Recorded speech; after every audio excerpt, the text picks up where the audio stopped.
Brought to you by 1AAuto.com, your source for quality replacement parts and the best service on the internet. Hi, I'm Mike Green. I'm one of the owners of 1A Auto. I want to help you save time and money repairing and maintaining your vehicle.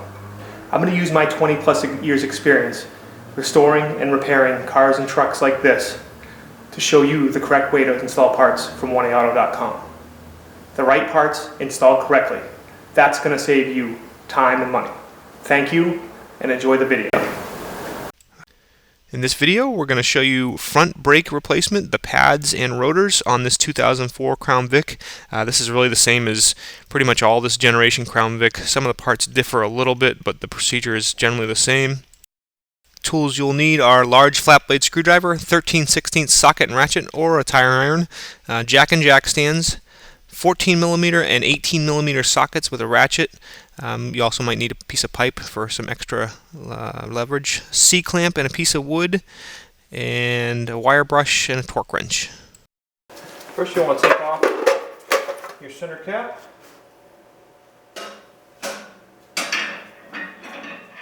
And then you want to unscrew these caps. You may need to use a wrench to loosen them up at first.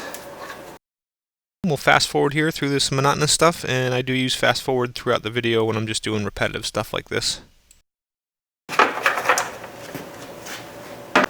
If you're using hand tools, you want to have the vehicle on the ground, loosen up your lug nuts, and then jack up the vehicle, secure it, and remove the lug nuts. I'm using an air wrench, so.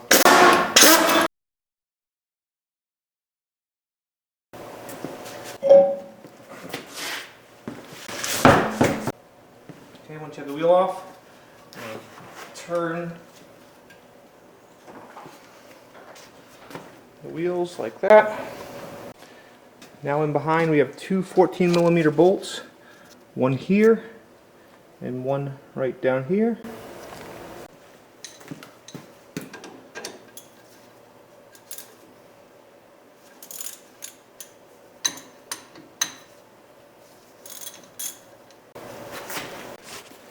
Before we remove those bolts all the way, there's two methods. You can see right down in there, there's the piston.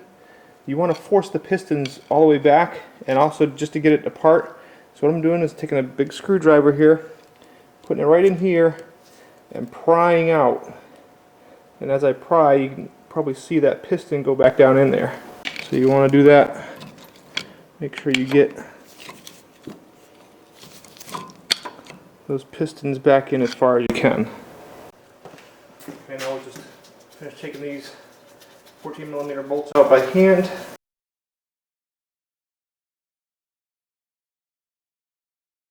Okay, now most likely what you'll need to do is take your big screwdriver again and probably pry up right here and pry up right here.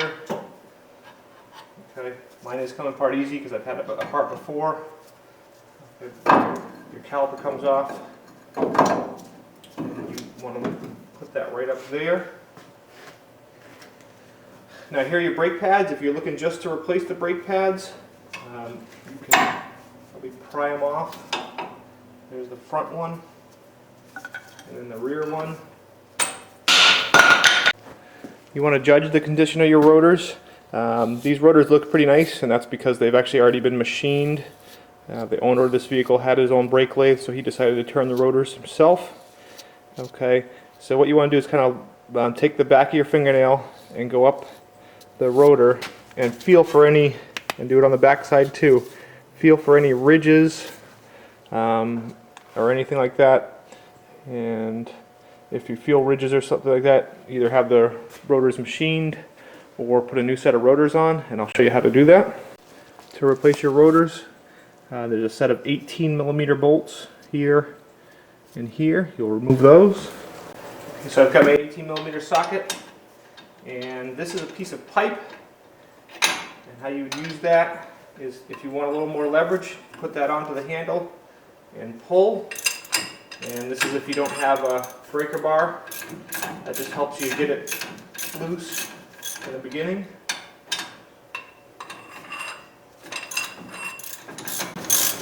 For a vehicle like this, if it's in good shape, just using your ratchet will probably work.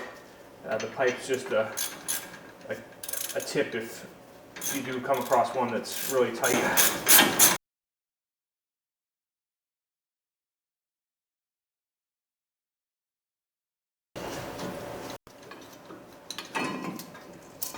Okay, then that bracket comes off, and then your rotors come off. Okay. If you do have some trouble getting your rotors off, you can use a hammer, and there's a nice open space right here, and use some impact to get them off. Just putting it back together. Put the rotor on. What I actually like to do is just take one lug nut.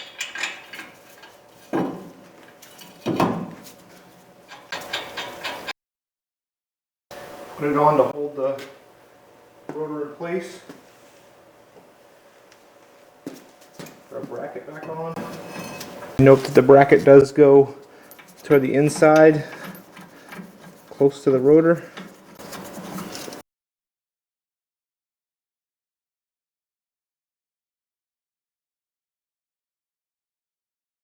I'm going to use a torque wrench to torque these 18mm bolts to 90 foot-pounds.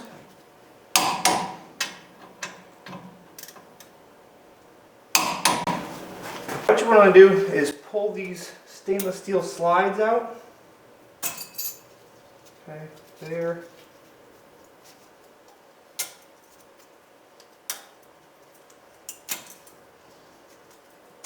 And there. And use a wire brush and just clean them up. So we put our bottom slide back on, and then the top one.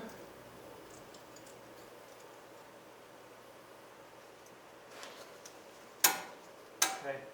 And obviously you can also clean those when you have this whole bracket off. But if you don't take the rotors off, I just want to show you how to take them off. Okay, our old pads, and actually these pads have a little bit of life in them. This line down the middle is the wear indicator. So it's meant to, if you're looking at it like this, you can see how much life is left. But they were worn unevenly, so this owner wanted a new set. So the new ones from 1A Auto, exactly the same. Put them down in.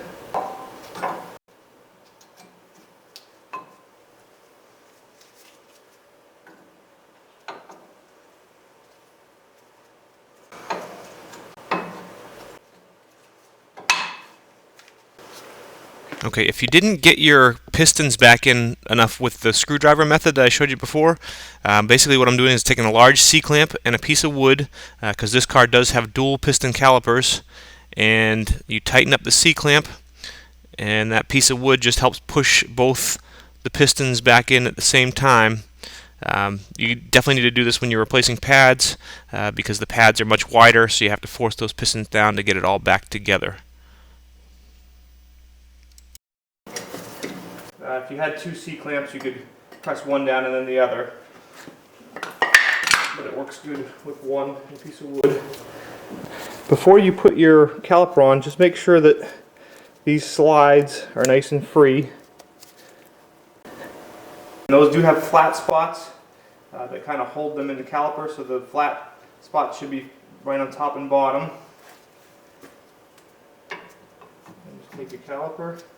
Might have to push those slides in a little bit. My glove there. Okay. And your 14mm bolts. Just kind of lift up the caliper, shake it a little bit.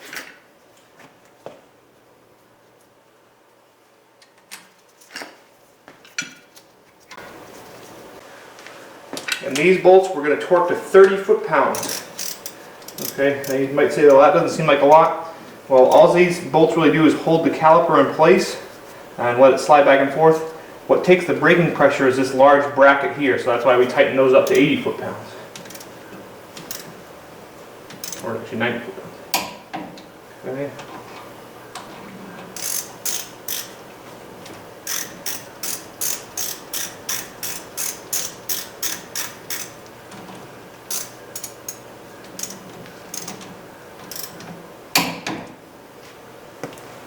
Okay, so now we'll use a little fast forward, pull your wheel around, take that lug nut off. Now we're going to throw the tire back on. Put the lug nuts on by hand first, so you don't cross thread anything. Then I'll tighten them up just preliminarily with the wrench, and then I will let the vehicle down on the ground and torque the lug nuts to 100 foot-pounds. Okay, so here I'm torquing them, and I'm using a star pattern, which is kind of crossing. One other very important thing as we watch me put on the hubcap, make sure when you first drive your vehicle, pump your brakes a bunch of times, then make sure your brakes hold the car in park, then do a stop from like 10 miles an hour before you road test, just to make sure the brakes get reseated. We hope this helps you out. Brought to you by www.oneauto.com, your source for quality replacement parts and the best service on the internet. Please feel free to call us toll-free 888-844-3393. We're the company that's here for you on the internet and in person.